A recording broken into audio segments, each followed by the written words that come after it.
been an interesting experience observing the transition on the committee. I know I am on the committee and a participant, but as now doing the executive officer role, I feel almost as though I'm observing a little bit more some of the changes. I think it's been quite refreshing to have a change, not because Nick isn't fabulous, Nick is fabulous, but I think that the group to mature actually needs to be resilient and have the capacity for those leadership roles to change.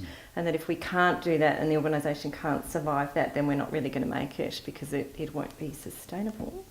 So I think I think it's really healthy, and I think that the committee probably did go into shock a little bit with that decision of Nick's to not continue in that role, and as Carol indicated, some reluctance to step into those giant shoes and to work out how to take on that leadership position.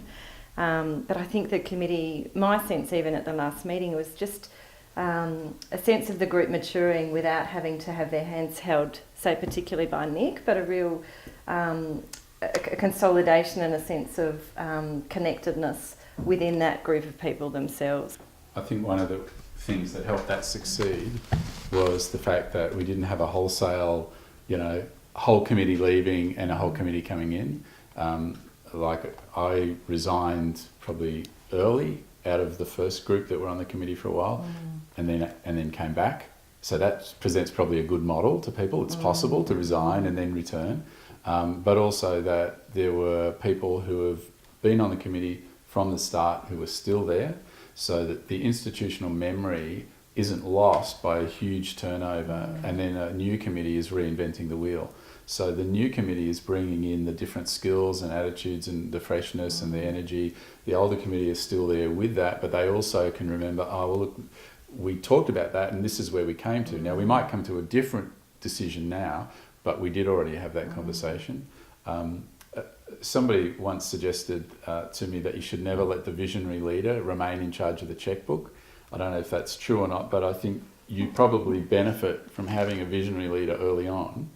But, look, and this is not a reflection on any particular person, but sometimes the person who's the visionary is somebody who maybe is excited by starting things, or they're always looking for a new project or a new challenge. That's not always the case, but if you are relying on that person to show both that sort of passion, the evangelical fervour, and the drawing the crowd in, and the sense of humour, and some of those things that Anna alluded to earlier, and you then expect them to sit down and do the detailed bookwork and, run through the GST, well, there's not too many people that can bring those two things together. And even running an organisation in its stable form might not be the best place within the organisation for a visionary leader. If that person, is somebody who's better off going onto a new project or exciting new people, then maybe they're better in a membership role or a promotion role, or rather than remaining a figurehead, But I think for groups that are setting up, it's really worth thinking through some of those scenarios, of how it could go.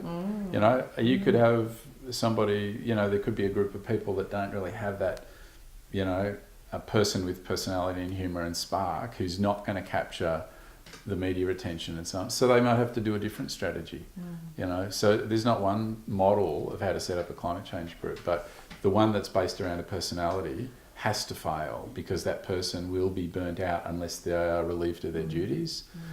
We have had that transition pretty painlessly, I think, so we're lucky in that sense.